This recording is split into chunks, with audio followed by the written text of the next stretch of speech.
Hi! This segment will focus on the f sound. F is a voiceless consonant sound. The f sound is produced by placing your top teeth against your lower lip like this, and releasing the air out like this.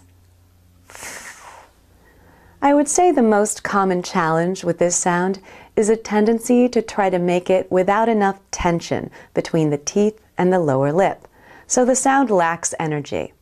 Now let's practice. Here's a nice exercise that will help you clarify your f sound while also practicing your front vowel sounds. Let's try this together. F, E, fee, E, fee, if. F, I, if, fi, if. F, e, fe, f. F, a, fa, f. And now let's try some words.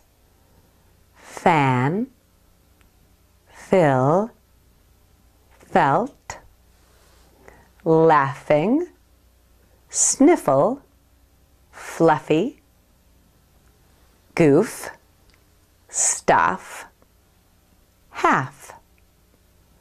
Try this out as you practice on English Central, and good luck. If you want to watch more of our videos, go to www.englishcentral.com. For more updates, subscribe to our YouTube channel.